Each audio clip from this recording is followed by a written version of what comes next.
In the morning light, I'm chasing dreams, navigating through the office streams. Deadlines looming, emails piling high, wondering if I'm reaching for the sky or just passing by. The world outside, it's a swirling storm, chaos in the streets, a daily norm. But inside my mind, I'm seeking peace, a way to balance, a moment to seize. Careers, chaos, and coaching too. Finding the path, what else can we do? Observing closely, learning as we go. Making decisions, let our wisdom show. Through the storms and the calm, we'll find our way. With every challenge, we'll learn to say, we've got the strength, we've got the grace to face the world and find our place.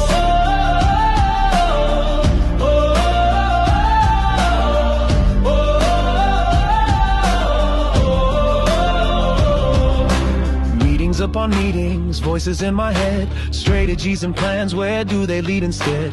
I take a breath, step back to see the bigger picture, what's meant to be.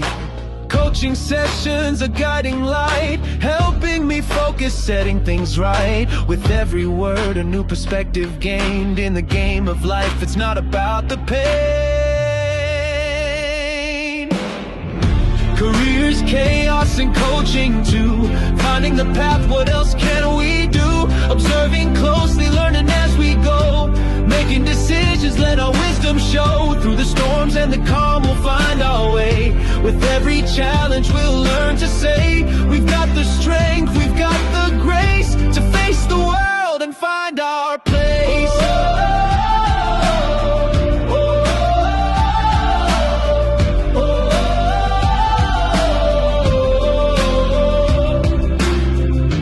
Quiet moments, I find my voice. In the chaos, I make my choice to lead with kindness, to act with care, to be the change, to show I'm aware. Careers, chaos, and coaching too. Finding the path, what else can we do? Observing closely, learning as we go. Making decisions, let our wisdom show. Through the storms and the calm, we'll find our way. With every challenge, we'll learn to say, we've got the strength, we've got the grace to face the world and find our place.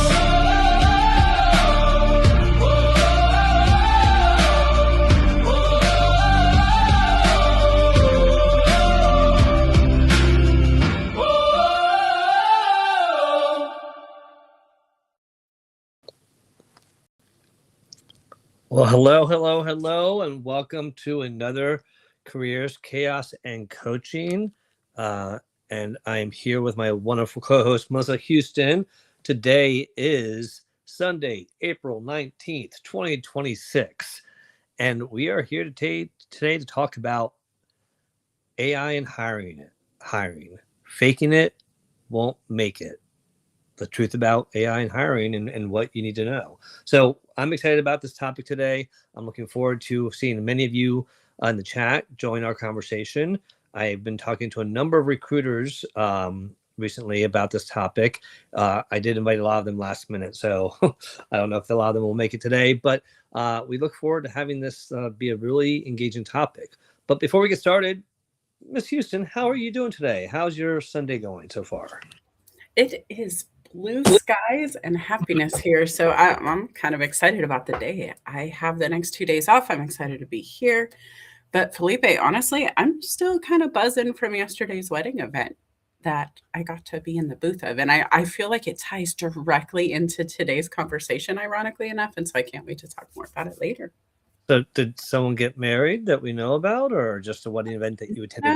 No, part of that thing I've been doing with Slice, for those who don't know, I work with a restaurant locally for their marketing and events. They showed up at a wedding venue yesterday for all these vendors, for brides-to-be and grooms-to-be, all those couples looking for different options for their weddings. I got to be there and hang out in the booth and serve food and talk about the different things we could do for catering. But the whole time I'm thinking about the show going, I wonder how this correlates. So I can't wait to talk about it.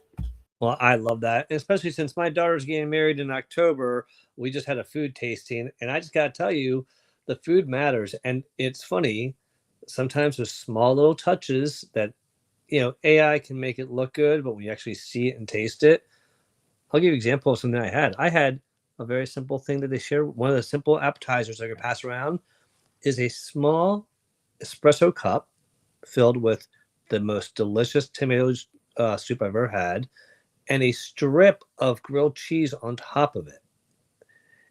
The simplest little thing presented so well. The smell, the real. So we'll talk about that. I love that concept. I was just telling a few people yesterday how I would love to do a grilled cheese bar at a wedding and just have like different versions of the grilled cheese. You could beef it up like a potato bar kind of, but grilled cheese style right there, hot and ready. Because yeah, we'll get into it. We'll get into it. It's not even the topic today. Let's go. Before we jump into it, I want to welcome some people who have already joined the chat. It's so great to see so many of our friends here early. Thank you to William Rochelle and Leslie Flowers, who's here and does her wonderful shows Mondays and Fridays and does the LinkedIn TV Guide, as I call it, which really, if you are not in tune to when the lives are happening, if you have that feeling, when you're streaming and you're trying to remember what show was I watching on what streaming service on what day, and there's not a good guide to tell you when everything is on, well, Leslie's been kind enough to do that for the LinkedIn Lives. So if you follow Leslie, she posts about that weekly. Check her out. William Rochelle, who does shows, he has one today at 4:00. Check him out. Leanna, it's always great to see you as a wonderful supporter of the show. Ernest, thank you. Appreciate your comment about the video. Merrill Cass, our master communicator, connector. I don't think we could do what we do without him sometimes, because he really does keep these lives for all of us, not just Melissa and I, but everyone, just really flowing and letting people know about them. So we appreciate your support. And I can't wait to go to New Jersey. I haven't heard back about the SHRM conference yet, Merrill, but hopefully. And then Gregory Liverpool, I know this is a hot topic for you, Gregory, so I know you're going to have some words about this. And Jay, it's always wonderful to see you. May the 4th is coming up soon, Jay.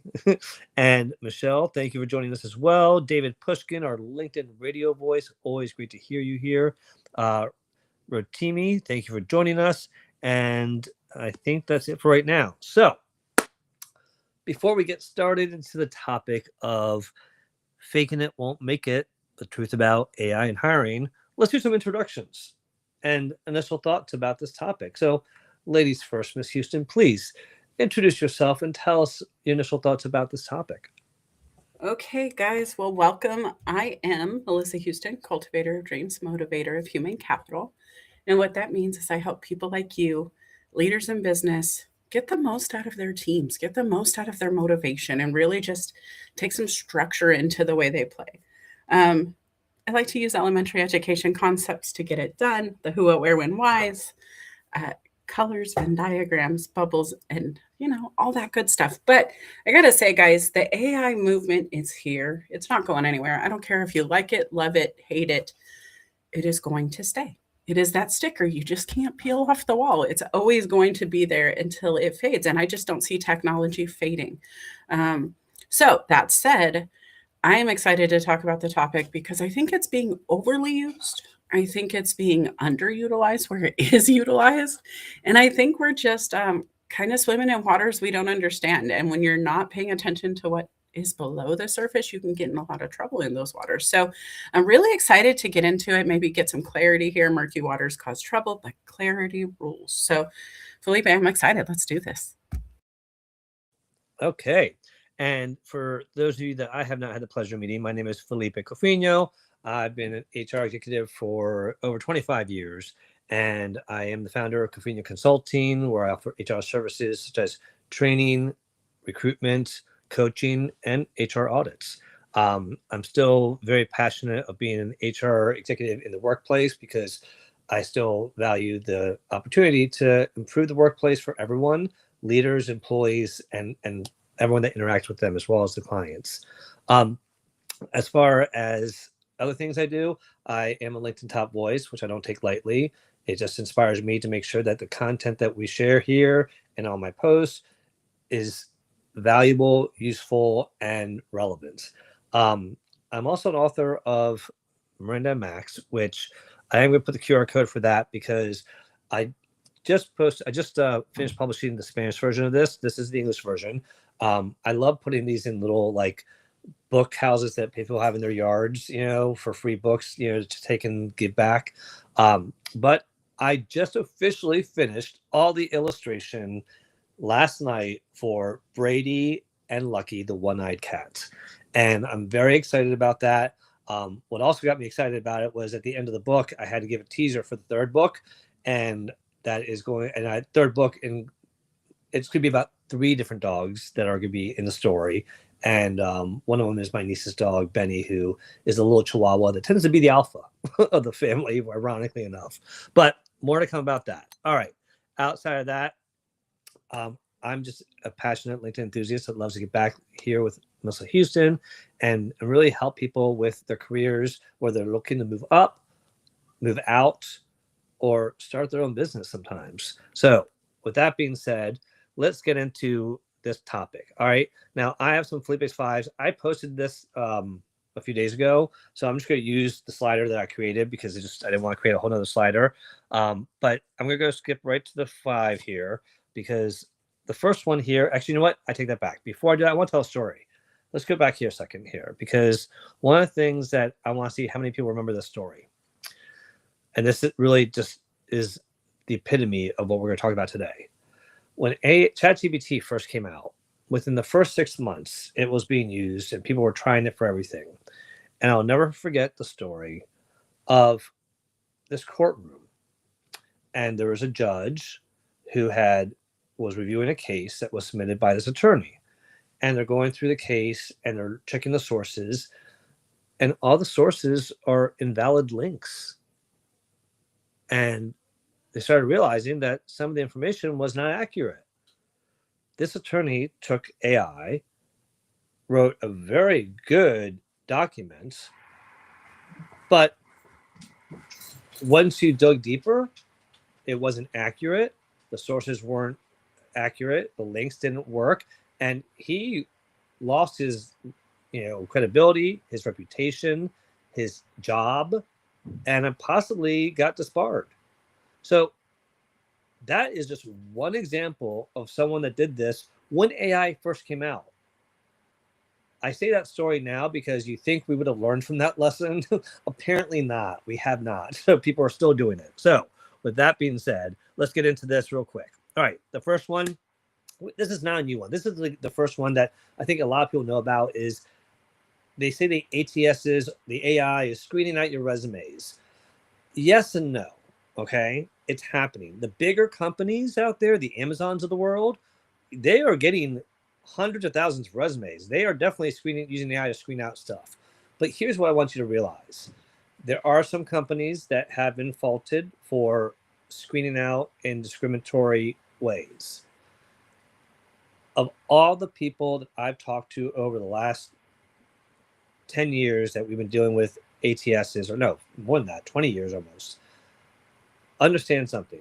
The majority of people used it to rule out things that they needed to. For example, are you a U.S. citizen? Because I can only hire U.S. citizens. If you're not, you're going to get that immediate rejection, which, again, reject somebody like after a few days. Don't reject them like 10 minutes after they apply. That's a smack in the face.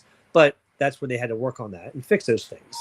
There are also questions like, are you capable to stand on your feet all day? Well, if you answer no to that question and it's a cashier role, then why are they going to consider you if you can't stand on your feet all day? So there's certain knockout questions that are valid. And look, when you're running a business and you're trying to be efficient, you got to respect that. The problem is that people try to make their resumes too fancy. And here's the takeaway. Make it easy to read and make it almost boring in a way as far as how it looks aesthetically. The days of scented paper and colored paper doesn't matter. Columns can confuse a lot of the ATSs. The ATSs that are reading resumes are reading one column per page. So if you have a second column with your skills, certifications, education, it missed all of that. And guess what? You don't have the education that's required. You may have gotten booted out because it was in a different column.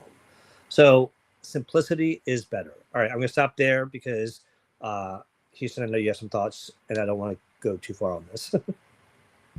I mean, the applicant tracking system is something that's not new. Everybody's on this conversation now with AI, but somebody who was in background screening for a decade, I've been using it forever. I was doing it back in 2015 to automatically get data. I would automatically scrape the information off of the background check, name, social, date of birth, and throw a big net all over the nation to pull information back. It was not perfect. It had to be touched by a human to make it better.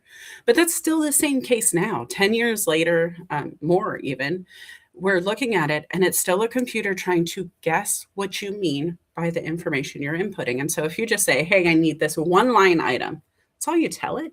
That's all it knows to go. And it's going to get filled.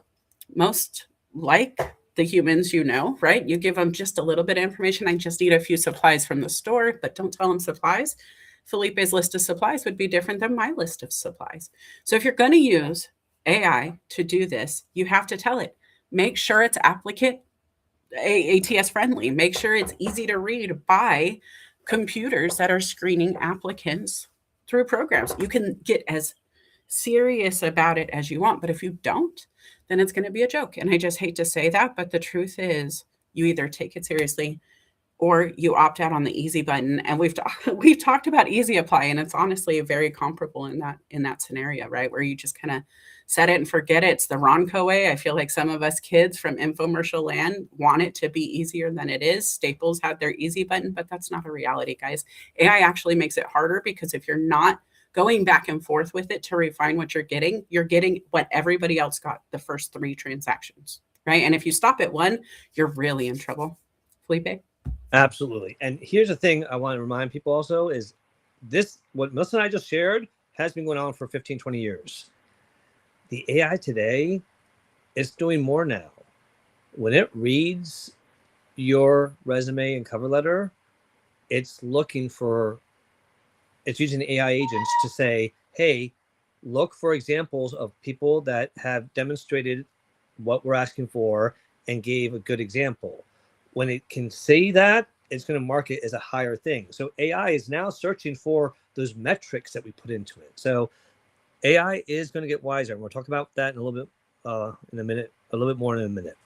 Number 2 here. All right, the authenticity and trust matter. Okay, this is something that is so important because it's an AI's arms race, as they call it. All right, the candidates and employers are using AI on both sides, and it's become a trust issue. Are what they say on paper really what they can do? AI generated application makes it harder to verify skills because you don't know anymore if AI wrote it or if the human wrote it. And so that's why when people can tell the story sometimes, it really does make a huge difference. And it's got to be examples that you can back up when you're in person. So when they do that phone call or that video screening, and it ends up being shorter than you thought it was, it may have been because you did not give them good examples and you were not able to validate what you said you did. If you said, hey, I worked a project and I was a lead person from A to Z, great. Talk to me about the stakeholders and all the steps you took through that project management process. Oh, well, I talked to the people that were involved. Well, who are the stakeholders? Well, all the leaders. Who are the leaders? You see, and that's what happens. I've seen it happen. I've interviewed people for 30 years. Trust me, we can tell when you can't back up what you say you can do. Houston, what are your thoughts? Oh, I love this so much. It actually leads into a question Nick had that said 2015, what's the top 3 major changes you've seen, Melissa Houston? And I'll be honest, accessibility. It used to be a business program that you had it on the back end. It was built into a tech stack you had somewhere, but businesses could get access first. Always is, right? After government business. Then the diversity of the market. It wasn't just a couple of people who had this, who were out there, gathering the data, because truthfully back then, that's what they had to do is buy in, get people integrated. Even the courts, for example, they had to have the county opt into the automation and integration. And so more people are ready than ever before. And then the third thing is I think use case. We're changing the way we're doing it. You never could write code before with AI. We had to sit there on MySpace and do it for hours without any kind of training, right? We just had to figure it out. And that's no longer the case. And I think it's easier to access, easier to use, more widespread, but that makes it a problem because the more people who have the things that can be dangerous when used ineffectively, the worse it can get out there on the streets. And so I think holding yourself, like we said here, Felipe, the authenticity, the trust. Do you have it for yourself? Could you pass the test on what your resume says right now? If I asked you to tell me what's there, could you tell me, or would you have to read it because AI wrote all of it for you? That's the problem, right? Because you are going to be tested. This is a conversation starter, not an ender. And that's where most people are getting it wrong. Felipe? And people that know you or know the industry are going to be able to call it out. I was just on an interview recently last week, and they were saying that the head of the company is very concerned about the benefit premiums and how high they're going. Have you had success in reducing that? I said, sure. And they're like, well, tell us how. And I gave them a very detailed example. And I was like, I'm sorry, that was a very long example. He goes, no, you proved to us that you've actually done it because you knew the ins and outs and you showed us the pitfalls and the things you looked out for. So that's the example. They want the details. So please think about that and don't misrepresent yourself. That's the big takeaway. All right. Next one here. AI reveals what matters, skills and resilience over credentials. Okay. So AI is shifting beyond credentials. Credentials still matter. Don't get me wrong. They are valuable. They open the door. But highlighting the resilience, the adaptability, the problem solving, that's what's going to make you get the opportunity for the interview or get the job. Because again, it's like saying, I have a degree, but if you never worked in the field, do you understand it fully? You have to have that connection of the both. So the credentials matter and they help, but show that you've used the credentials and give them examples of how it applied. Because like Melissa said, AI has been around, and as someone else said it, AI has been around forever. We have been dealing with AI. We just didn't realize we were, or it wasn't as big as it is today. So Houston, what are your thoughts about this one here? Because skills and resilience and really being able to show those skills, I think, matter more than titles and credentials more than ever. Oh, I have an opinion. Most of you have heard me call myself a GED and a smile. So skills and credentials, I think it's important to prove what you know. I think there's many ways you can do it. Some go gather the intelligence before they approach the task. Some of us learn on the go. But I think being able to highlight how you can execute anything, documentation, then action, being able to say, yes, I've done it. Even if you don't have the experience, get a hobby. Call your local nonprofit and say, hey, I am new at this thing. I would love to adopt you as my first client. Can I please do X for you? You don't have to utilize it, but I'm just asking for a review once you've reviewed what I provide you. That is a way to get some credentials, some references, some tasks, some projects you can highlight on your profile here. If you don't have the certification, if you don't go get the gold star from somebody who can say, yes, you're trained on this and then show, right? That's the best way to do it. Felipe, what do you think? Absolutely. I couldn't agree more. And it's not going to change. So if you think you can try to fool it, no, but you have value in what you've done. And I've met a lot of people with degrees, PhDs, that never did anything with it.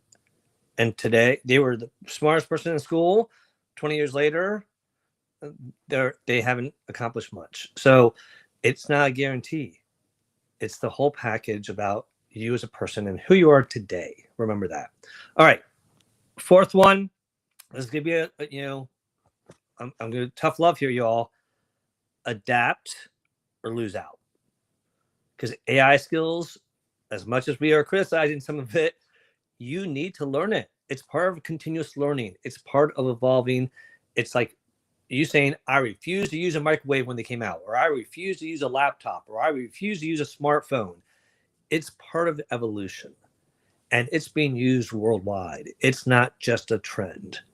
So if you are not taking the opportunities to adapt and learn how to use AI, Even if it's the first time you're going to do it, start somewhere. If you've done it and you've been using it for a lot of basic stuff, great. Level up. Start doing something different, more challenging. But the reality is it's not going away. And if we don't have that as part of our skill set on our resume, we are not going to stand out. If anything, we might get knocked out in the future for not having AI skills. That is going to be a regular expectation, just like, do you know Microsoft Office? Everyone expects that. That's a standard now. It's not even a question anymore almost, but it's still asked on the resume, on the application. AI is going to be the same way. Houston, what are your thoughts? Oh, I think about email. And guys, I'm going to vamp for 2 seconds. So raise your hand, do something, comment if you remember before email was everybody's thing. I remember I was an 80s baby. In the 2000s, I remember walking through the grocery stores and seeing AOL say, hey, you can get 1,045 free hours with this disk. Put it in your computer, set it up. And I think about that being within my son's lifetime. I remember that cart having a kiddo in it. He is 26 this year. And I'm thinking, wow, okay, so fast forward, you can't get utilities. You can't get a car. You can't get a bank. You can't get anything without email. Something that didn't even exist for everybody 20 something years ago, right? We are mostly older than Google in this room. Everybody listening, if I gathered you without permission and if I'm calling you out, I'm sorry. But the truth is, what if you were still holding your typewriter? What if you refused to do an email and now you can't even get utilities? Because everything moves forward without your permission. And you have to determine how long you're going to wait. If you were the mail carrier that was competing, FedEx and UPS, let's go back 100 years. The car comes out. One of them says, I want to use Ford's Model T. We're going to deliver all over town in half the time. The other's like, nope, I want my horses. There were good and bad of both, right? The tires weren't getting traction. You didn't have a lot of gas stations available. There was a lot of problems. However, they stuck it out. They moved with the traditions. They moved with what technology was doing because in spite of the flaws, it was going forward anyway. And now if you are a horse and pony show, you're obsolete. You're in a museum while the others are still rolling along down the street with automatic drivers and EV batteries, right? So you guys have to assess where you want to be.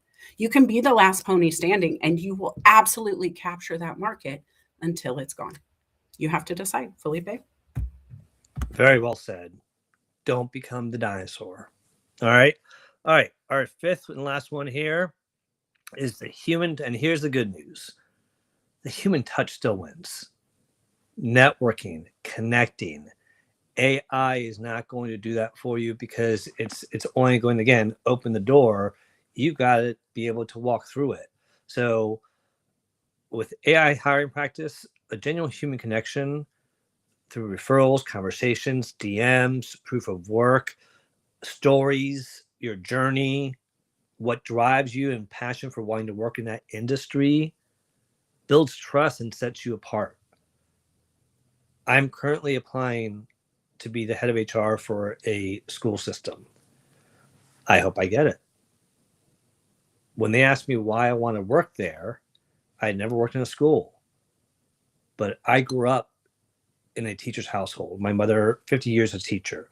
My wife has worked 20 years in an all-girls school. I've been exposed to being a forever learner, and the dedication teachers have and the education system to me is something that is so valuable, and we need to do whatever we can to improve it. That was my story because it's true. Share your story. That's going to make a difference. And let them know why it matters to you. That's going to set you apart. Houston, what are your thoughts? Oh, I love Nick's timing on questions because she ties into this. How do you apply for a job? You have the experience, but not the certification. I don't have my PMP cert, but 10 years of project management. It's this. It's the connection on LinkedIn. It's the storytelling. It's asking people you've managed projects with, whether it was the books you've done, taking to publishing, or whether it was something else, right? You've done a lot on this platform alone, let alone outside of this platform. So you get those referrals, the reviews. You have those stories, like Felipe said, to be able to say, hey, I gathered a bunch of professionals together numerous times and we became international best-selling authors together, co-authors together, right? That is a feat. That is a huge win. You don't need a certification to prove you've done it. The other thing is 10,000 hours is mastery expertise level. That's what you need to invest in a craft of any kind to be able to call yourself an expert. And so if you have put 10,000 hours into anything, guys, 40 hours a week times how many weeks times how many years, you have the authority to claim it. And you can say so based on that number because that is a widely accepted number. So if you've put in the time, you've earned it. That's why they'll take, degree or equivalent experience. How many hours are you in the classroom to get that expertise? It's kind of funny when you look at the back end of the math of it all. But what I would say is you have to make sure you're moving forward your way. You have to make sure it aligns with you. Human touches are definitely it, but just remember the golden rule of 3. And Felipe, I'm going to toss it back to you after this. You can confirm or deny. But what I have noticed as a certified staffing professional, as somebody who has coached a ton of people, as somebody who did background checks, 3 references get you in. 3 recommendations get you in. Even personal references, it's always 3 they're asking for. And so if you have 3 experiences where you can say, I've project managed, I've done this a thing, then I think you're successfully set up to move forward and have the conversations. Felipe, what do you think? I agree. The only thing I'll say is that place I just interviewed for, they asked for 5 references, which was higher than normal. At what stage? Right after the first interview. Okay, after the first interview, I love that timing because 5 up front would feel a little daunting to me, but after the interview, that's great. Because honestly, the statistic comes that most don't answer either. Yeah, and now here's the thing. I also reached out to those 5, let them know, of course, out of respect. Hey, I put you down a reference. Is that okay? Or you should ask them before you put them down, really. But what I also did was, hey, would you mind leaving me a LinkedIn recommendation? So I have a recent recommendation from you that I can direct them to in case it's easier for them. And 3 of them did it right away. That's another way to show that human connection and networking, that even though you may have worked with somebody, I had somebody that worked with me 5 years ago that worked for me. They're now a VP of learning and development, and they're doing great. That shows that I was able to manage someone up, promote them out, and they're still doing great. Those are the things that, set you apart. And when you have those recommendations and tell us stories about what you did, let them boast about you, because it's hard for us to boast about ourselves. It is. And not all of us. All right. Well, just kidding. I struggle in interviews too. That was just a joke. I had to throw it out. But truthfully, yes, have people who can sell you better than you sell yourself. Because I'll say, I just told Melissa this. My interview last week, I went on. I started after they told me about the job and all the ins and outs, and they said, "Okay, well, tell us, about you and your experience." I said, "Well, first, let me tell you, you found your person. I'm the person that you need for this job. I can do this. I have experience in all the things you mentioned, and I'm going to give you some examples of how I did each of those things just now." I felt so nervous saying that. I was sweating. Thank God it was not visible, but I was so nervous for saying that because I was like, I'm going to cross cocky. I'm going to cross, just egotistical. And at the end, the person said, by the way, you didn't come across cocky. You came across confident. And that's what we need.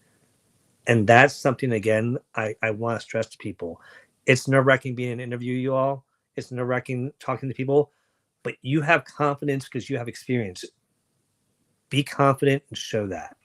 I got to say, Felipe, if I'm reading a lack of confidence on you, I'm going to give you 10% interview swing. Like a good leader who's done interviews knows there's a human aspect to being interviewed. Everybody gets a little nervous. But if you're not confidently telling me you can do this, how am I going to believe you? Exactly. And guys, that's one of the greatest tips. There's a few things I just want to jump in. I've been watching these comments more today than usual, but Nick asked a follow-up question. So even if they require it, still apply ? I would. I always say if I have 70% of what they want, I'm going to go for it. Because if they go, hey, we said we wanted the certification, I don't see it. Can you explain why you thought you should apply anyway? Absolutely. You just gave me a permission to sell myself to you. You just gave me permission to explain how, while nobody gave me the gold star, I have created a chart all by myself, and we have been successful in everything we've applied to the chart. And so think about it. The other thing is, Lauren said, Felipe, get rid of the AOL emails, guys. You need an Outlook email. You have to have one. And if you want a really easy one, connect with insert name at outlook.com. That is my favorite. So connect with Melissa Houston at Outlook is an email.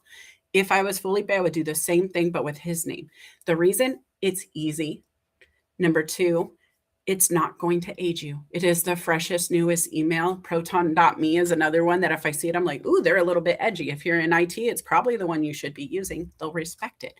But those little things that are way before the human touch, I think are worse than AI. There's biases out there, guys, and AI takes some of that away.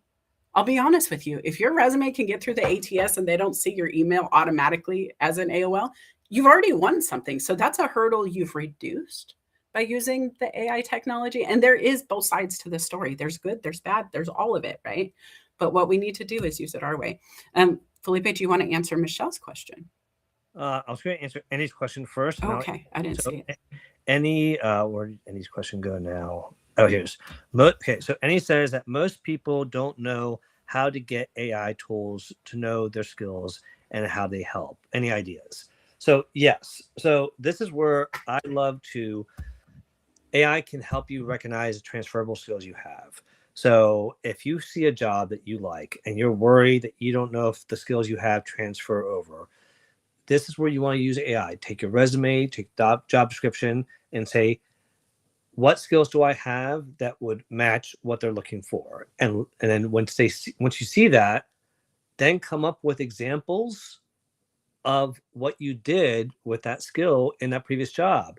And when you give examples, people are going to see how easily it's transferable versus just saying, oh, I had that skill I did at my previous job.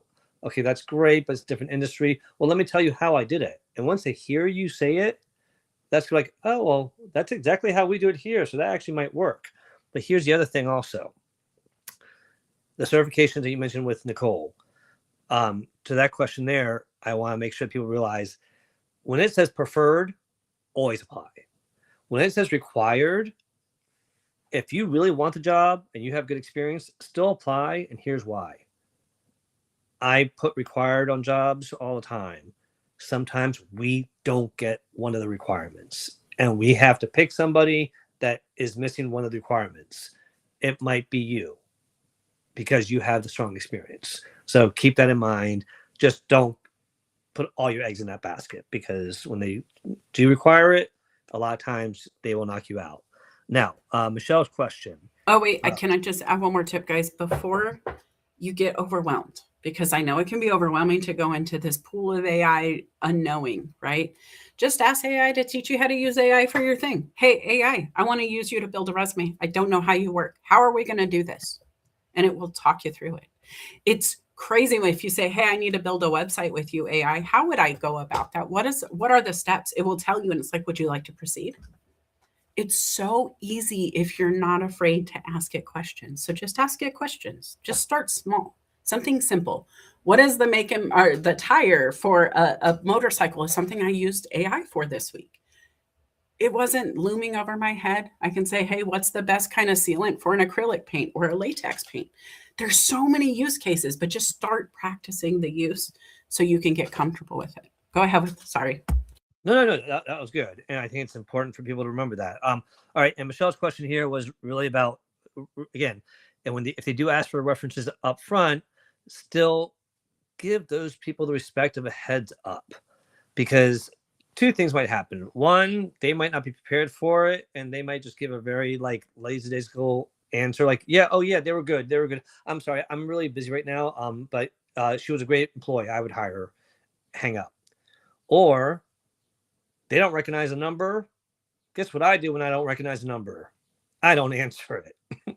So it's Okay, one. to be fair, you don't answer half the time. You do recognize the number, but Oh, it's okay. okay. That's weird I'm because you just call kidding. me. You call me when you wake up at 6 a.m. and I'm still sleeping. I'm Do you sorry. know, for the record, guys, Felipe was on Lauren Sermon's show on Friday, and she talked about how we talk daily at 4 and 7 a.m. respectively. Felipe's just not the goat best friend. No, I I'm am just kidding. still Listen, sleeping. it's a great I'm tip. It taking is a care of great my tip. You wellness have to here. tell Come on people now. they're your reference, because it would really be terrible if Felipe didn't go, hey, I want this job. I'm going to have somebody call. And I think like somebody from LinkedIn is going, hey, I'm calling about a reference from Felipe. And I'm like, oh, he sucks. He sucks so bad. He's like the worst person I know. And I'm joking.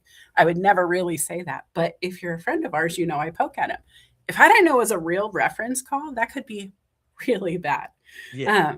But the other thing I would say is also have it industry relative. I know this is weird and not enough people talk about it, but if you are the sweetest girl in, you know, your Sunday school class, and that's great, Mrs. Smith gave you the reference, wonderful. But if it's not for Sunday school leadership, if it's not tying to the industry you're going into, it may not be the best reference. I would rather talk to, you know, Sally, who worked next to you on the shift, who was just pushing boxes of food out for the food drive you guys did for Miss Smith, right? And so just make sure the references align, make sure they know that you're coming, and then also have them in multiple places. Have it on your LinkedIn, have it on your Facebook. If you're a small business owner, this applies too. I think those things are always coming together as applications for jobs. You're always getting hired for pay, right? So think about those things. The other thing I want to quickly say is hi to my friend out there, Bernard. I haven't seen him in a while, but he is a former client of mine who I helped with LinkedIn too, and he's out there dropping some good knowledge. He is. And, you know, I do want to answer or point out what Lauren said. Remove things that introduce biases. You may have had strong feelings in the past. You might have put things on your profile that you feel strongly about. And now you're applying for a job that maybe said that they're against it, but they might not look on that as favorable because maybe they're apolitical and you've been a little bit political, maybe. Who knows? Also, look at the reviews. I was applying on jobs through Indeed, and there's a tab that says reviews, and I clicked it by accident. I'm like, oh, I left a review like 8 years ago, and it was about the toxic workplace I was at. It wasn't the best review, and I looked at it and I said, if I was a recruiter and I read this review, would I be concerned? I said, not overly, but it raised a red flag of, is this person a complainer? So I removed the review. It's been 8 years.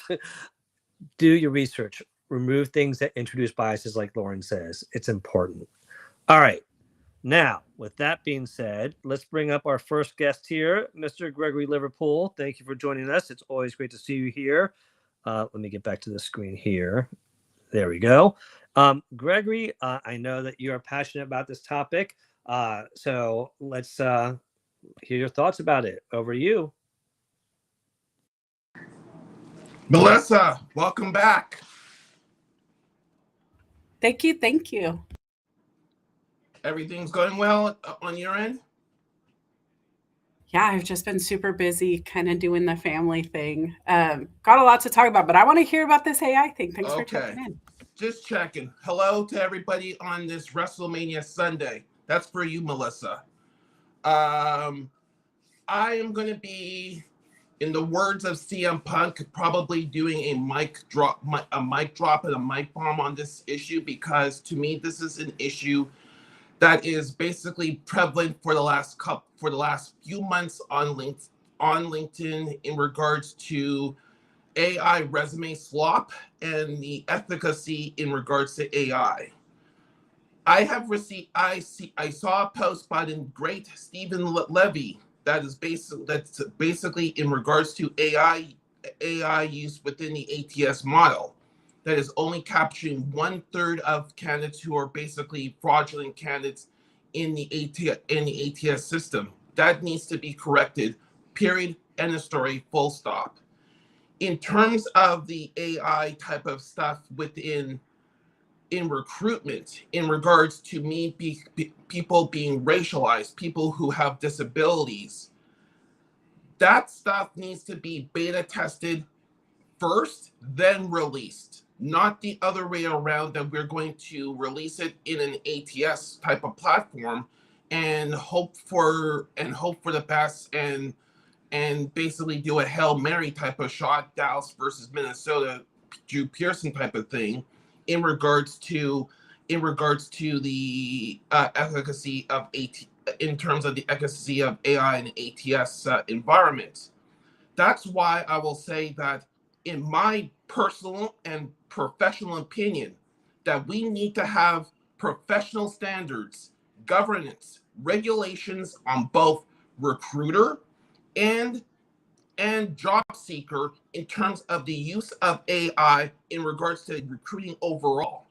Because if we do not, we could actually basically screen out people who should be coming in for interviews. One of our friends in our tight little circle right now, who is listening right now, did a live audio event on this particular motion that he felt personally affected on this, and hence basically wrote 2 or 3 newsletter articles on it. And I'm not going to name names because that person could stand on his feet and come to the stage to talk about his experience. Plus, he's going to be talking about this today at 4 p.m. Eastern. Hint, hint. So that's why I will say that unless that we have that type of professional regulations and standards and guidelines in regards to AI, I hate to say this to you, but another person in our circle of friends who are listening, by the name of Laura Sherman, who had Ricky, who was her first season 4 guest, say that I basically approached the question, is the resume dead? And it was not a controversial take because of the broadness of AI use in terms of the system, which is basically a valid type of a take in regards to this nature. Hence, that we need to have job trials.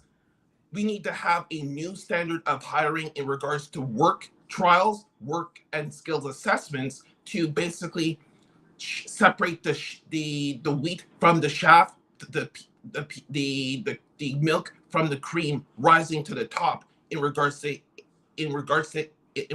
the hiring situation, because of the influx of AI, which is killing people like me, who has a naturally sounding voice resume, which is not being penetrated by ATS. And now we have another platform in regards to AI that could be screening out people like me and other racialized individuals, which will basically make it anti-DEIAB, and for Lynn in the conversation, J type of hiring procedures and processes. I'm done. Have a nice day. Bye. All right. Well, thank you, Gregory, for that, and I appreciate your passion around that. As far as the resume being dead, it's not dead yet. It might be dying, but it's definitely not dead yet, because every job requires it. So it is something that, do we see it going digital one day?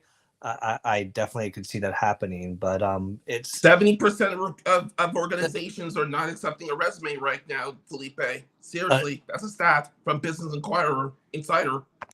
Okay, but that's misunderstood, Gregory. Let me Yes. clarify. They are not open to receiving new applications. It doesn't mean they take them. They don't take them anymore. It means that they're not hiring. Yeah. They're not taking your application falsely. A lot of businesses out here were taking applications even though they didn't have a job to offer. And so I'm happy to hear that stat is 70% of those organizations are not falsely advertising jobs anymore, because that was the standard for a long time. It's not falsely advertising jobs. They're not taking resumes at all, period. Correct. I understand, and I'm agreeing with you. The reason is because they don't have an open role, so they're not accepting applications because there's nothing to offer you for your application, is what that means. It's not that they're getting rid of it. It's a misunderstanding, Gregory. They are going to accept them in the future when the job opens again. It's not like it's gone forever. That is not a thing.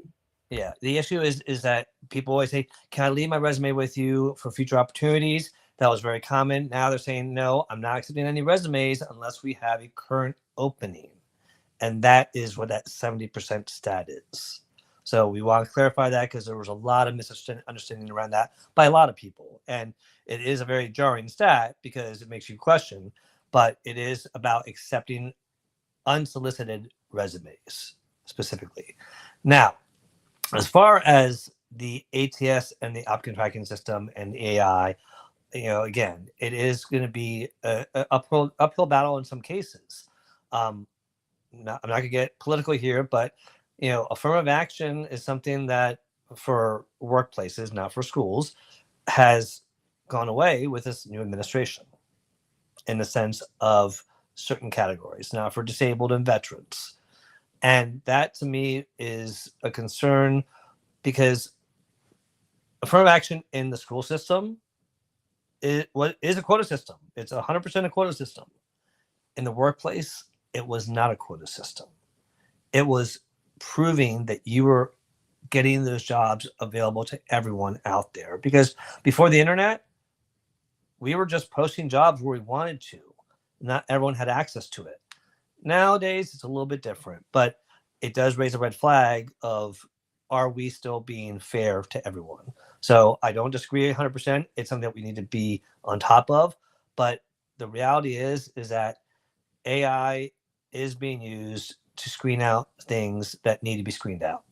And that's appropriate. It's been done for years. If you're not 18 years of age, you can't work here. I'm not going to waste my time interviewing you. That is appropriate rolling out, and we have to allow that. All right, we got two other guests up here. Houston, do you want to add anything else before we move on? I just think there are some of those roles, like safety sensitive positions. There are some insurances that won't cover you unless you're a specific age. And so it would be job relative, and that's an applicant tracking question. That's okay. If you're a sex offender wanting to work in a hospital, the applicant tracking system is going to have that conversation for HR instead of having, it'll just take care of the issue of alignment. And it's not perfect, but I can tell you it is better than what it was.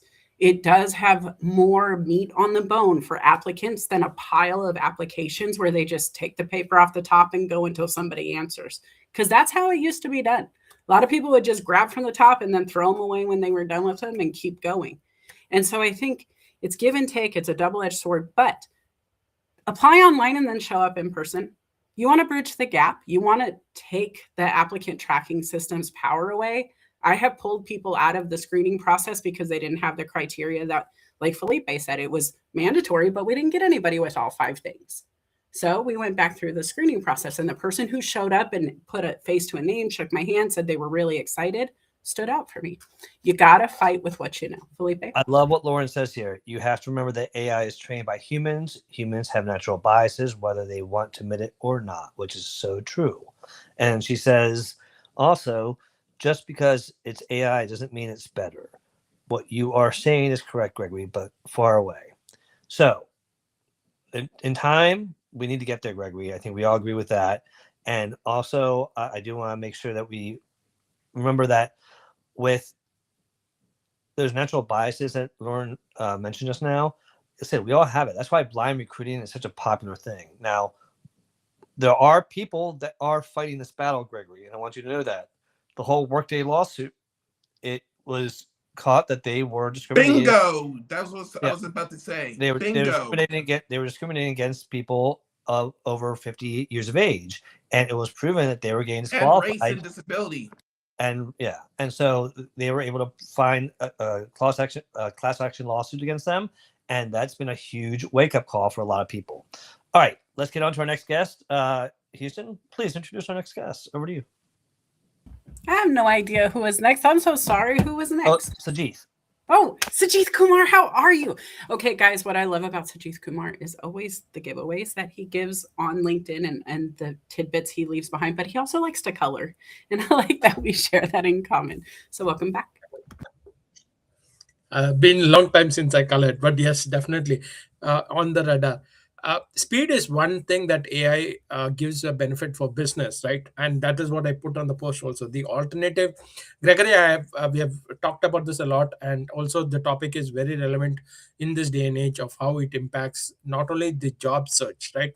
Also in terms of career. Now, I'll just give you a quick example. I was talking to a client. She was asking me about the challenges that she was facing of creating cover letters customized to a particular role every time, right? She wanted to know whether she had to do it and all these things. So this was just it wasn't even a talk, it was just a chat on the WhatsApp.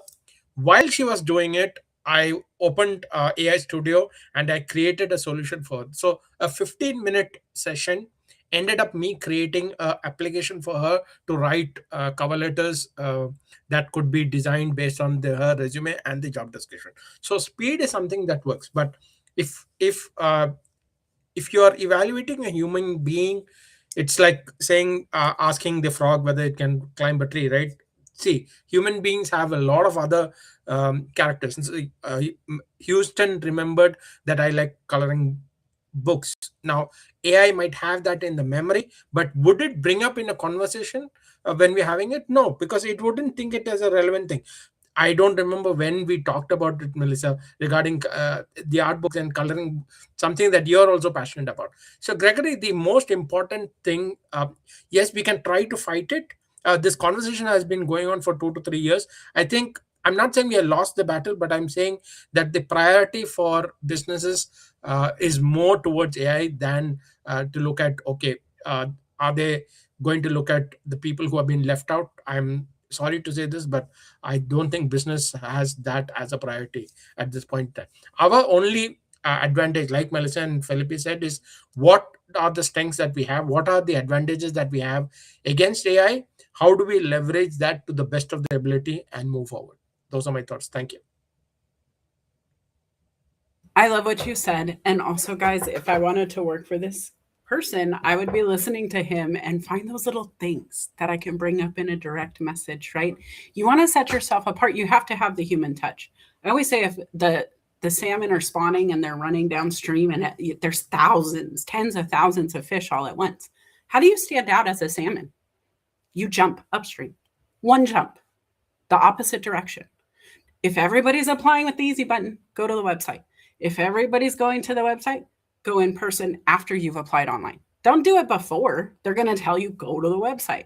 But if you say, I just wanted to introduce myself, you're standing out. If you message Sajith with something he said and like, hey, this really resonated with me. I was listening to you on the show and he has that job for you.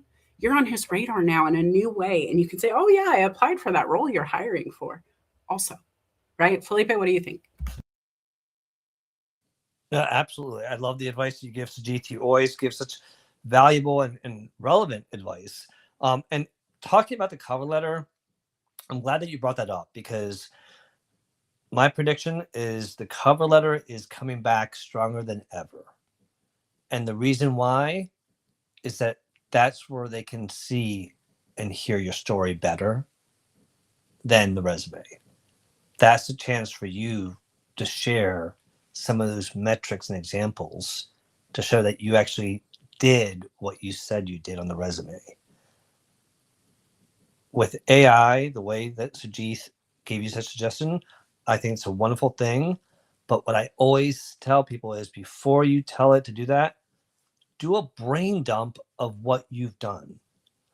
I worked on a project with a team of 5. We completed it in 6 months ahead of schedule.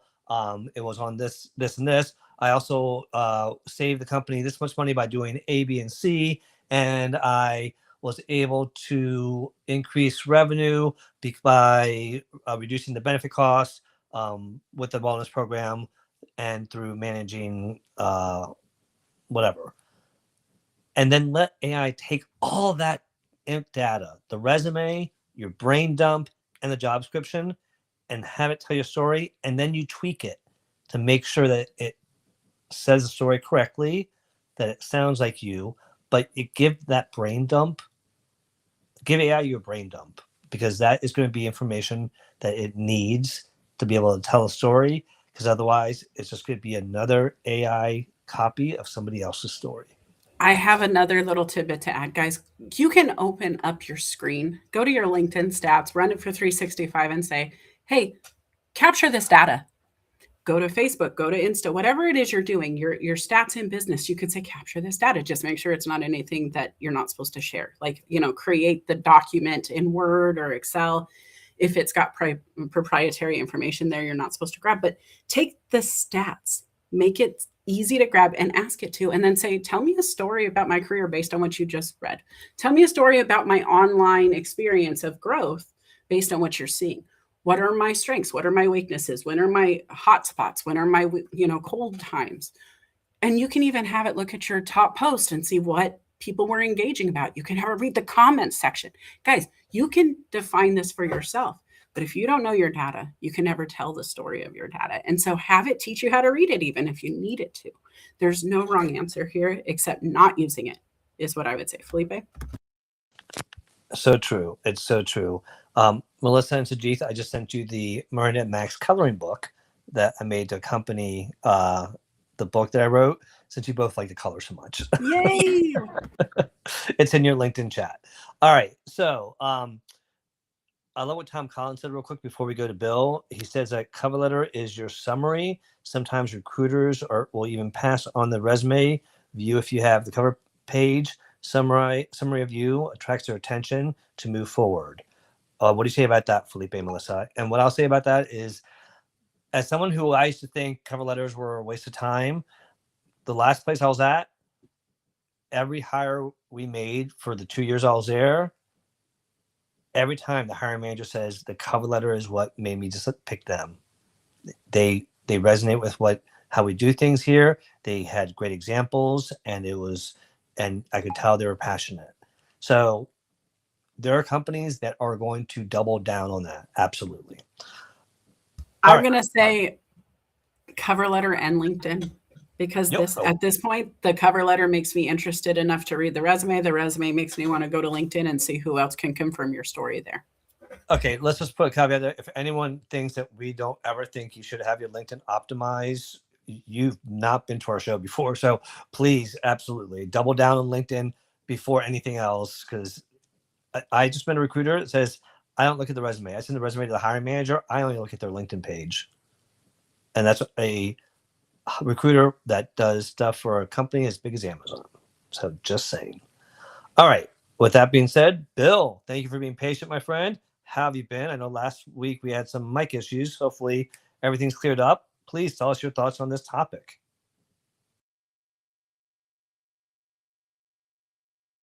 Wait, hold on. Stand by. Are you there? Good. Yeah. All right, good. Am I breaking up? Because I can hear crackling on this end. Hi, You Bill. sound You're okay good. right now. You're good. All right. So the first thing I'm going to say is we should all be listening, because the last few shows I've listened to you, and I've always listened to Melissa describe who you guys are, and you guys have the best opening pitches about who you are. And it keeps making me refocus on how do I say, when people ask who I am, to really have a confident response to it. So you teach every time you introduce yourselves. So thank you for that. Nice seeing you, Ooh, Melissa, that's a by the way. nice compliment. Hi.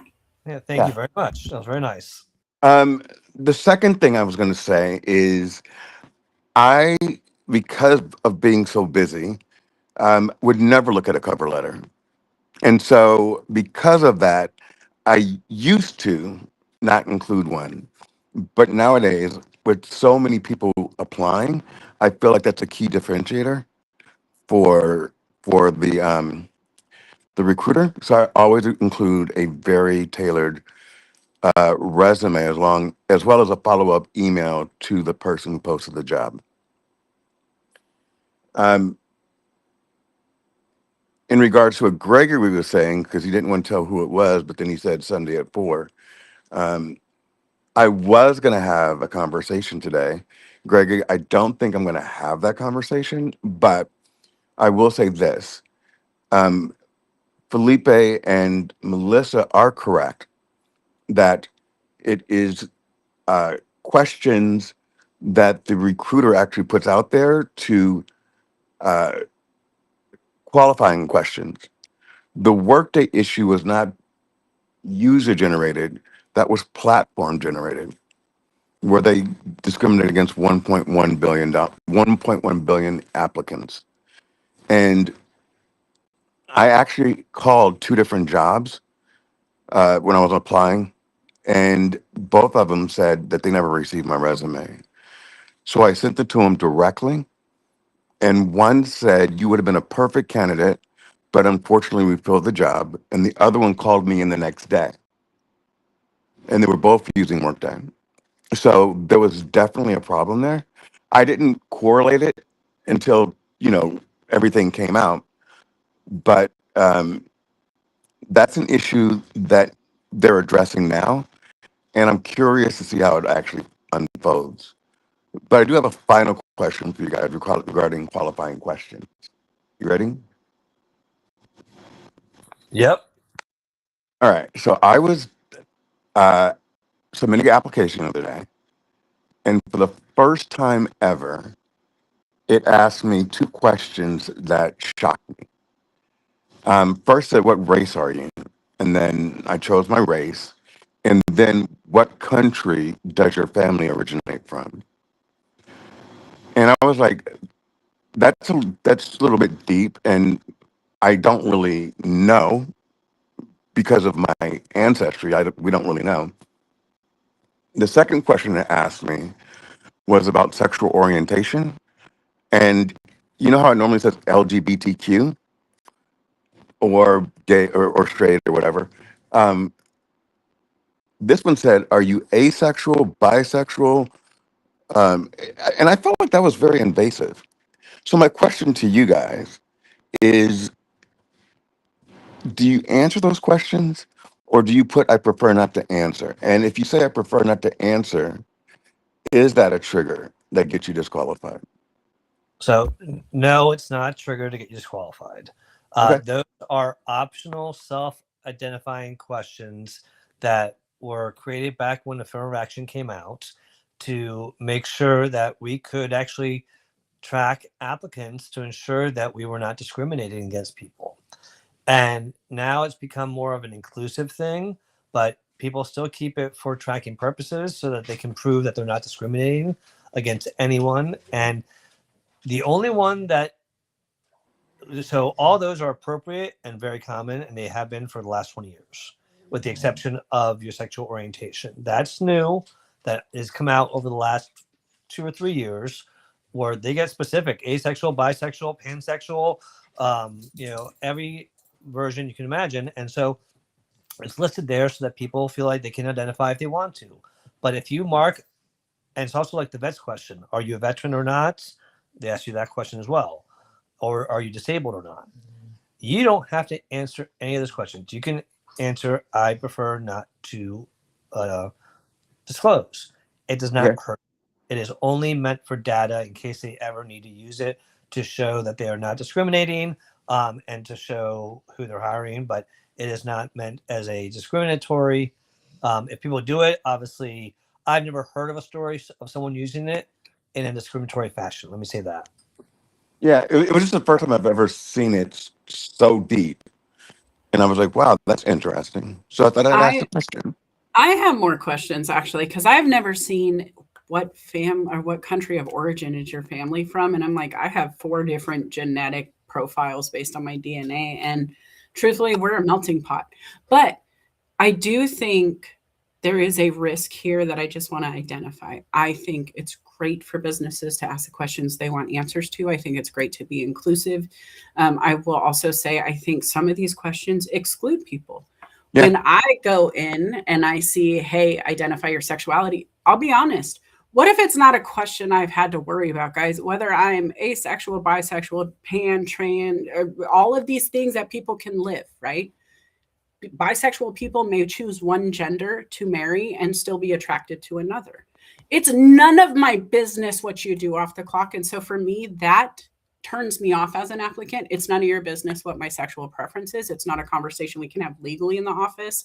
If there's a state tax break, which happens with hiring veterans and the disabled and whatever, maybe it would be applicable, but I would absolutely stop in that moment and either say, choose not to answer or just not go ahead with it.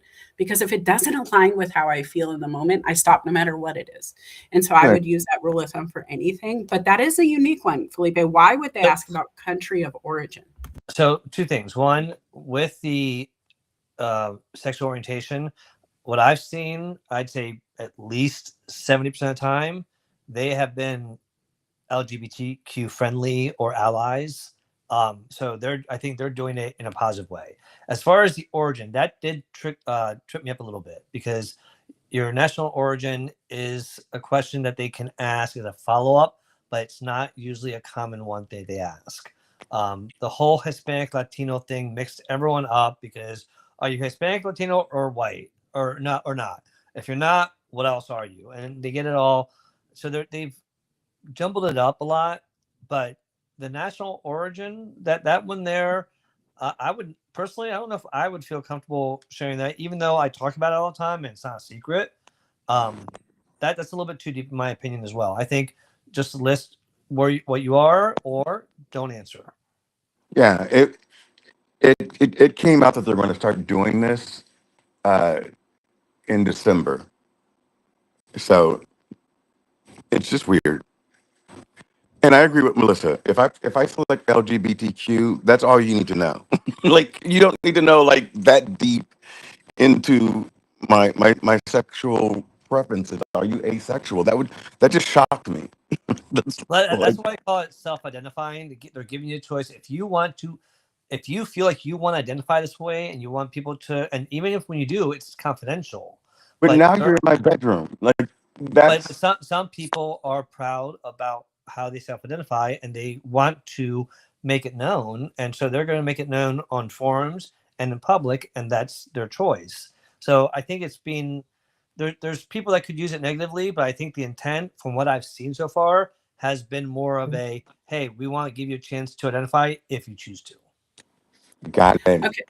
I gotta say this. I think we all have to just move with what we feel is right. I think if you are proud of who you are, you do want to display your certifications, your degrees, your lifestyle, your favorite car, whatever it is, right? Everybody has their own thing they want to highlight in their life.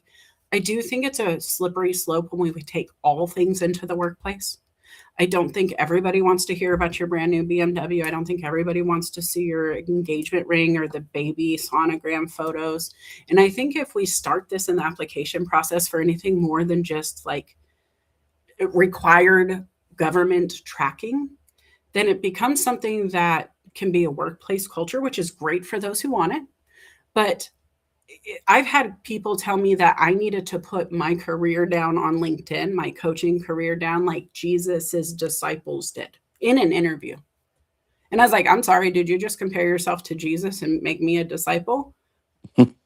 And truthfully, that turned me off to the whole idea of selling for this person, because it blurred a line that I don't want to cross personally. Now, I'm a person of faith. Just doesn't mean I want to have to do that at work with people, right? And I definitely don't want to have my boss think he's got a Jesus complex and I have to just obey everything he says and put everything down to tour with him. But that's a personal thing I decided. Even as a Christian, it did not fit my narrative of who I want to be as a person, right? And so I think it all comes down to answer the questions you want to. If you're uncomfortable, you don't have to. It's a choice. Nobody's going to force you to finish the app and to answer Michelle's question. But how bad do you want it? How much are you willing to sacrifice? I've had clients get told to put their careers down so they could have a new career with this other thing. And I gave the metaphor of just putting your show in a box, tying it up in a bow and gifting it to the other person. And I think that's true with our personal information too. It's up to you if you want to gift that to somebody else. You are not required to tell everybody everything about your life. Even if Felipe and I are very transparent, he would feel uncomfortable in an app sharing something he does publicly, because we do it with people with intention, not for them to exclude or decline us, right, Felipe? Yeah. So and let's be honest about this. If you are private about sharing that, I wouldn't share it. Meaning, if you don't want other people to know what your sexual orientation is, do not put it on there. For two reasons. One, because it's no one else's business. But two, I'm not going to lie. There are some nosy ass HR people out there that are going to be all in your business about it. And they are going to, unfortunately, some are gossipers. I hate it. They don't belong in HR, but I'd be lying if they don't exist. So Right. And everyone has people have Go ahead. biases. I find it hard to think that everyone has good intentions when you're submitting your stuff online. It just went a little bit too far for me. Yeah, you just have to have your eyes wide open. But Bill, know that those questions are standard, except for the national origin. They're becoming more and more standard with the LGBTQ ones. I've seen it myself, and it's again optional, and it's not going to hurt you if you don't answer them. Okay, people have felt the same way about the disability one. All right, Michelle's question here. There are often a slew of optional questions on applications. Should you answer them or not? Here's my personal take. I'm not going to say it's necessarily the best take. It's my personal take. If I am a fan of answering the questions when they're optional. If I don't have a good example, then no, I won't answer it. Or if it doesn't apply, I'm not going to answer it. But if they're throwing it there as optional, that's an opportunity for you to stand out to them and show they obviously want someone that understands that skill set, or there's something about that question that they're hoping that you have that skill set that might make you a stronger candidate. So I highly recommend that unless you have a concern about it, answer the optional questions. Have it be a full, complete application. I'll give you an example. For the first time on Thursday, I actually sent at the end of my application, right before submit, it says, send a 30-second video to introduce yourself, optional. I'm like, oh God, I need to brush my hair. I'm like, screw it, I'm going to do it. So I did it. Who knows if it's going to help, but I bet you a lot of people didn't do it. And I think that the more you do things that are optional, the more you might stand out. That's my take, Houston. You might agree or disagree. What are your thoughts? I will not be your friend if you make me do a video for an application. I hate Shocker. it. I hate it. But truthfully, I hated it 8 years ago when I had the first ask. 8 years ago. I think if you want to see me, we should get on a call. If you want to talk to me and have me answer questions, we should engage. I really don't like the one-way video interviews that have become very prevalent out here right now. I do think if you're comfortable, do it. That's the rule of thumb we said earlier, right? Do what feels good for you. I don't want to work for a company who takes the human engagement out of the interview process. I understand you might get 10,000 applicants for this. That's your fault. You kept the job open too long. You weren't concise about what you truly needed, and it wasn't clear enough to eliminate the bad. I think it comes down to the recruiters writing a good job description and qualifications too, and then doing the work. I think the ATS is not as problematic as a lot of people make it out to be. I think there are problems, but the humans are mostly the issue, always, because we create the tech.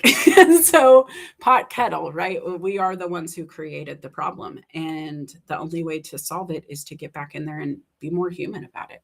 So if your hiring process is mostly transactional and technology based, how are you selling your business? This is the part where, as an HR executive, Felipe, how much of the interview is actually selling the program to the person, selling the belief, the core values, the desires you're looking for to fill, and how are these engagements solving for that if that's the goal?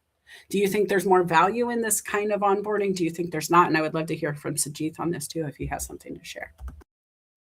No, I mean, I was reading some of the comments, so if I heard you correctly, from a recruiter standpoint, I never considered myself a salesperson until I realized how much I am selling when I'm interviewing.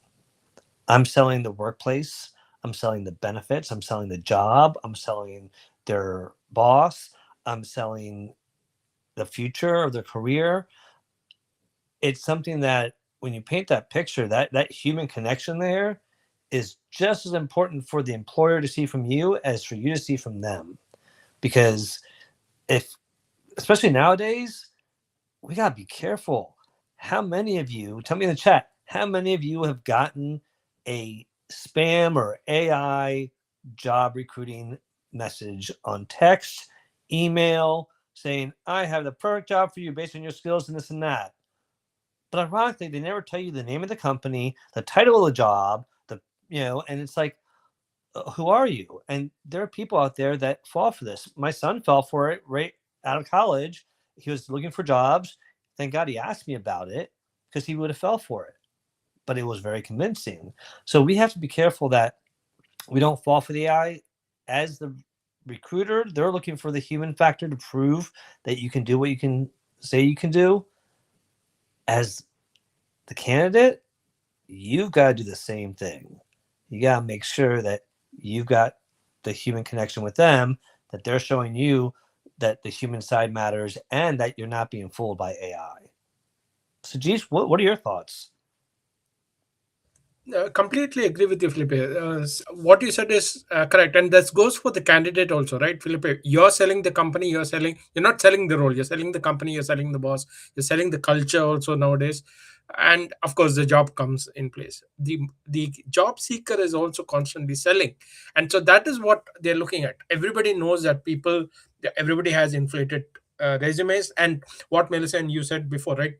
If their receipts don't show at the end, you can have a amazing resume, you have an amazing LinkedIn profile, everything matches, but if it doesn't, the receipts don't match during an interview, they're not going to hire you, right?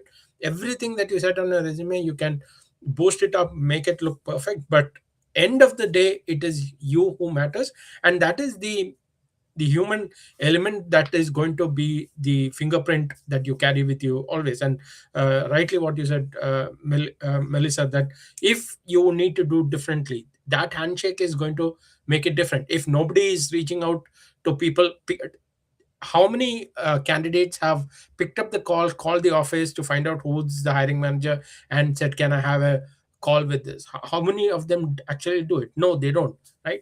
It is difficult. There are multiple blocks in this process, but the people who actually do it have been successful in doing it, right? How many are sending not the automated thank you notes end of the interview? Do you take the initiative to say, for that company that you choose, that you have did, that is my go-to company and that is my go-to role, after the interview, have you decided you want to send maybe a handwritten thank you note? Do you think it is going to make a difference? I'm not sure, but that is icing on the cake that you need to share it out there.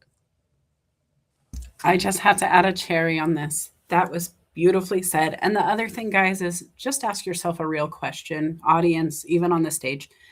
When's the last time you had a job where it was AI only interviewing and you felt good about getting it?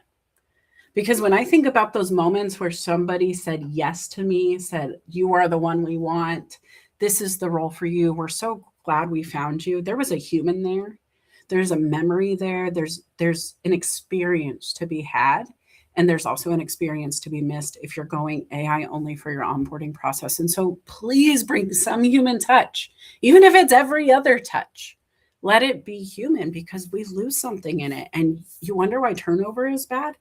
I would love to see the numbers of what companies did from the human experience of onboarding to going more AI focused, and see what the longevity is on the back end of that flow. Oh, I can tell you right now from Gallup surveys, the average longevity 10 or 15 years ago was 8 years in the job.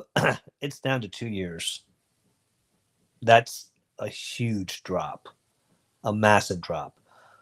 Listen, this has been probably one of the most riveting conversations we've had in a long time. We are not going to shy away from this, because this is going to keep on happening. Hopefully it will improve. But let us know if there are other topics like this that you would like us to cover, because we want to make sure that we are tackling relevant things that are happening today. And these are real life examples that you heard from the people that came up on stage and from Melissa and I. I want to thank everyone that joined us. We had some amazing people in here that I want to call out. because if you're not following them, you need to.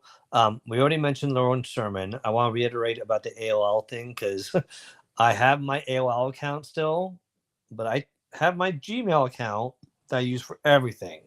The only reason I keep my AOL account is for all my old ass relatives that still send me emails to that one and have not figured out that I have a Gmail yet. So, and I probably have a few old accounts tied to that too anyway. But regardless, follow Lauren Sermon. She does so much. She has so much knowledge and information. She has great lives on Fridays at 3:00. Michelle Norton, you've been amazing. Roland, thank you for always coming. It's great to see you here. Meryl Cass, I can't say enough good things about you. Stephen, thank you for always showing up. And kudos again for having that neurodiversity section in the library. I love that you are promoting that. Nick, always appreciate you. Gotta get in touch with you about the book. Bernard, thank you again for coming. Leah Garcia, you're amazing. She does a lot of great shows. Leslie, thank you for being here as well. And Misha was in the house. Great to see you. And then Tom Collin, thank you for coming. Sean, thank you for watching on YouTube. And where is she? Also, thanks for me, guys. I'm so glad you guys showed up. This was great, Felipe. Yeah. Oh, so Coach Carey, and then here, and Maria, but then Charlotte Taylor and oh, good Lord, where is she? Why am I not seeing her? Oh, okay. So Charlotte Taylor and Lynn Williams, those two people, they are both really, really great people that help with resumes, ATSs specifically. They have great tips. Lynn Williams, especially, she has some great insights on just how to manipulate LinkedIn to help you narrow down your job search. One trick she showed me just 2 days ago, how to, when you do a job search and you're trying to figure out relevant jobs, how to find the ones in the last 24 hours and how to reduce the number from 8,000 down to like 200 so you can manage the ones that are you want the most. And it really is something that's a little bit of a nice trick to get the jobs that open up the quickest and seeing them and applying to them first. So check out Lynn's Substack if you want to learn more about that and follow her there, because she does regular lives on Clubhouse and on LinkedIn. And I just want to call her out for being a great recruiter, a great help for people out there with the resumes and cover letters. She had a great tip in here about the T-style cover letter. So check them out. And Dr. Tanya, thank you for coming as well.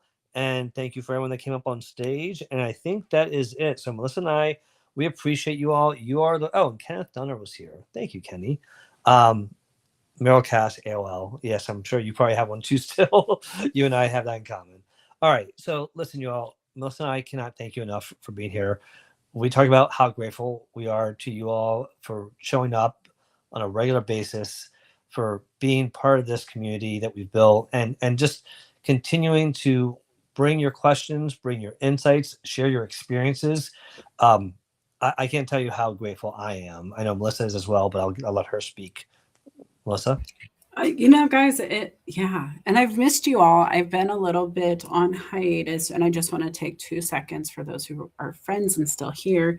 My dad was diagnosed with stage 4 prostate cancer. It is Gleason level 9, which means it's not great. It has moved to his, bones and lymph nodes. So that was something we were dealing with as a family.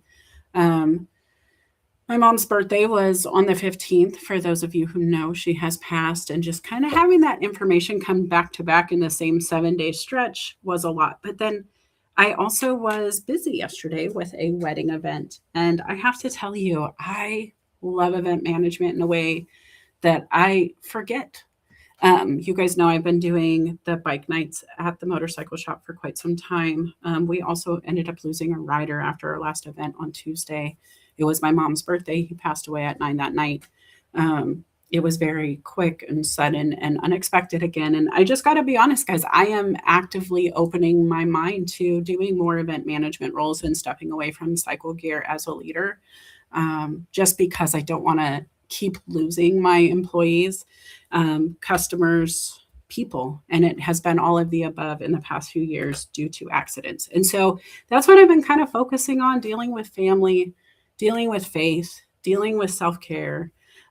So we'll take all prayers that are extended, good vibes, whatever. But also, if you see something that is out there for me from an event management, sales, motivation, leading, trainer, whatever it is, please send it my way, because I am actively just opening up my horizons to see what's next, letting the fun and passion lead the way. But that event yesterday, Felipe, just walking around and seeing all these little entrepreneurs, solopreneurs setting up their booths, handmade goods, wedding events, just planning and catering and all of the fun. The vibe was great. And I just think that's what I'm going to focus on. I would love to hear from you guys in the chat what you're focusing on that makes you excited, whether it's work related or personal. But Felipe, thank you for the show. Guys, he's putting up my stuff here. So please go check out documentthenAct.com. That's where you can find more about me, some testimonials, some of the stuff I've been up to.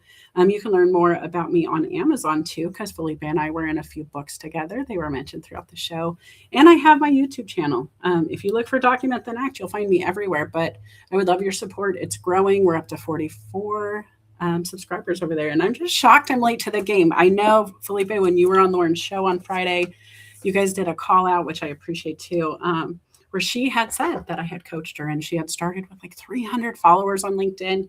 When I was listening to the show, I jumped over to her LinkedIn to see where she is now. She's at 45,000 followers on this platform. And when we met, she was at 300. And then you guys did a show together, and it was just beautiful.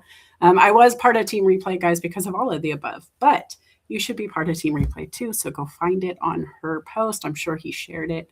And thank you again, Felipe, just for taking the calls this week and listening in, because he totally played Big Brother this week. And we were super kind. And I know he had some stuff. I won't talk about your stuff, but it was just like a chaotic little week.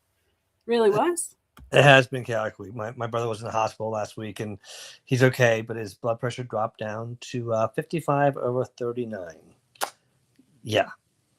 I'll leave it at that. Yeah. Okay. No. So he was literally a miracle, walking, talking, doing anything. The doctors and nurses were like, how are you walking? He's like, I don't know. And while they're in the ER with him, he's like, the bathroom's across the hall from where his room is. He's, I'm jealous of all the people going into that bathroom. Can I go use it? And they're like, oh, do you want a wheelchair? Do you want a walker? I was like, no, I can walk. They're like, how? And so, but they got him taken care of, hydrated. There was some medication cocktails that he was taking from his doctors that they realized was impacting him negatively. And so that was taken care of. So anyways. Also, just a reminder, guys, even though we make this look easy, we're humans, life happens. And so if you're going through it, please just know, like, it's cool to take some time off, do what you need to do, just prioritize, and don't feel bad about it at all.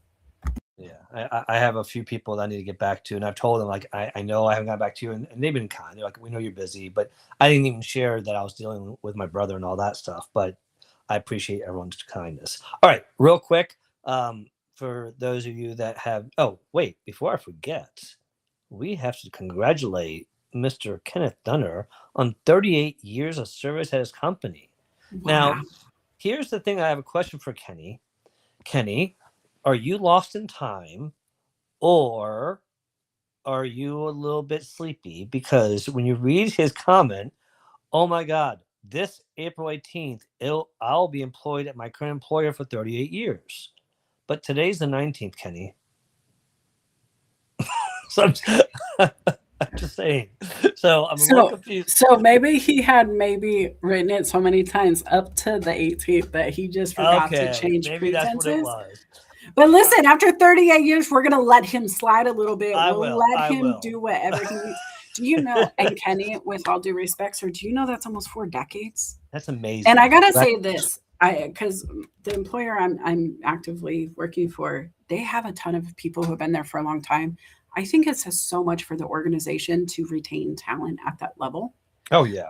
And I just want to say it's not the industry's problem. It is the industry's problem as a whole. They can't do anything. It's not the employer's fault that I have to see these things. But just if you guys are looking for work, you probably should go stalk Kenny because his employer kept him for almost 4 decades.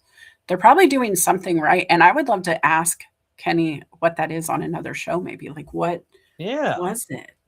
Maybe we can have that conversation when we talk about retention. Really, that would be awesome because, I mean, Kenny, I spent 23 years at Hyatt Hotels. That seems like a lifetime.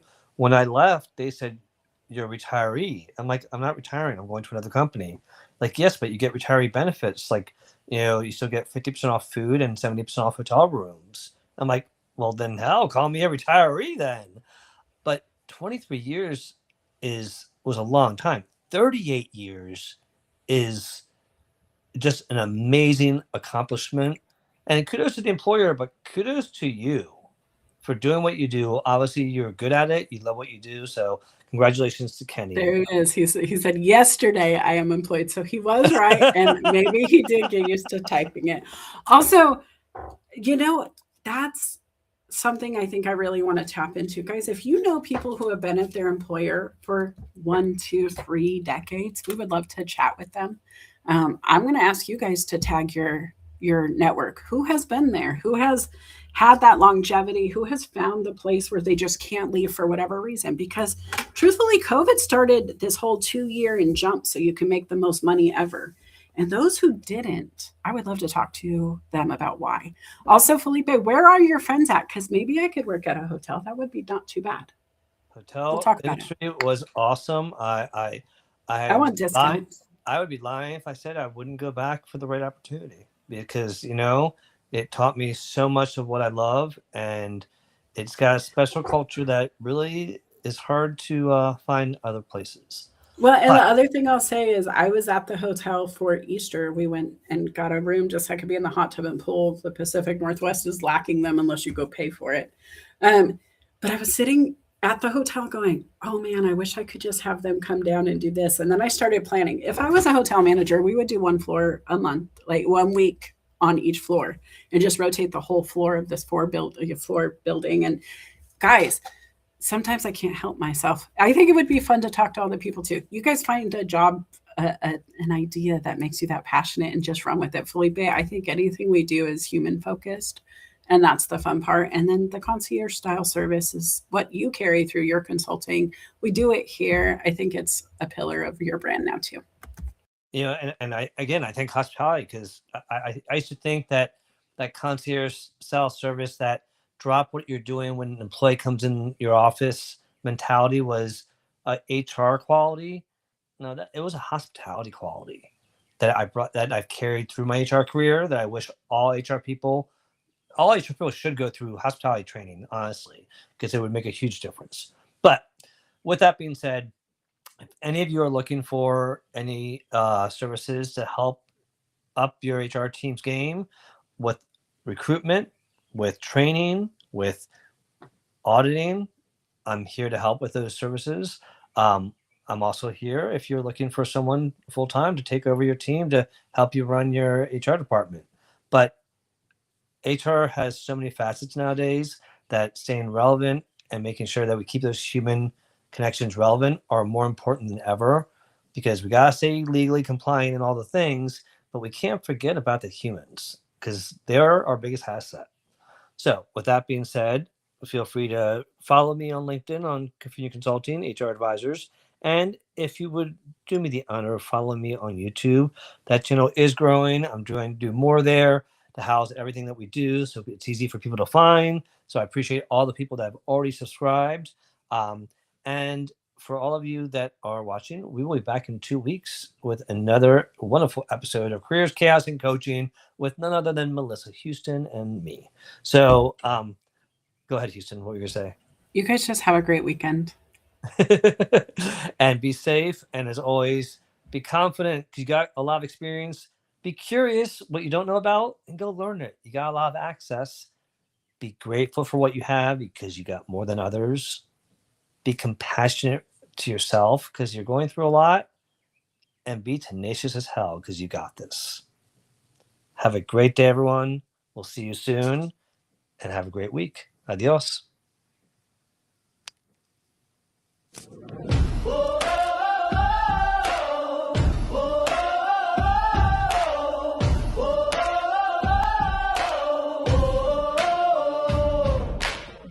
In the morning light, I'm chasing dreams, navigating through the office streams. Deadlines looming, emails piling high, wondering if I'm reaching for the sky or just passing by. The world outside, it's a swirling storm, chaos in the streets, a daily norm. But inside my mind, I'm seeking peace, a way to balance, a moment to seize. Careers, chaos, and coaching too. Finding the path, what else can we do? Observing closely, learning as we go. Making decisions, let our wisdom show. Through the storms and the calm, we'll find our way. With every challenge, we'll learn to say, we've got the strength, we've got the grace to face the world and find our place.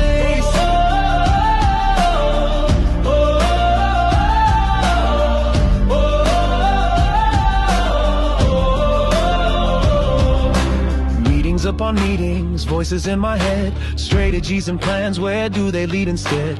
I take a breath, step back to see the bigger picture, what's meant to be.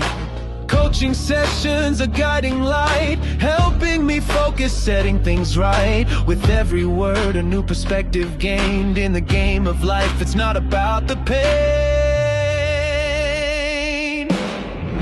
Careers, chaos, and coaching too. Finding the path, what else can we do? Observing closely, learning as we go.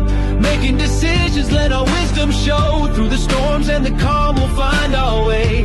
With every challenge, we'll learn to say, we've got the strength, we've got the grace to face the world and find our place.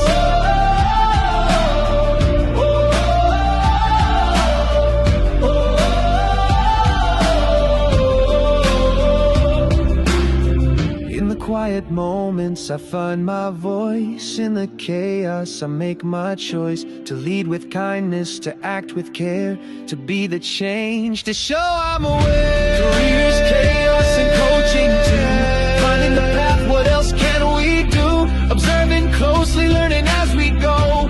Making decisions, let our wisdom show. Through the storms and the calm, we'll find our way. With every challenge, we'll learn to say, we've got the strength, we've got the grace to face the world and find our place.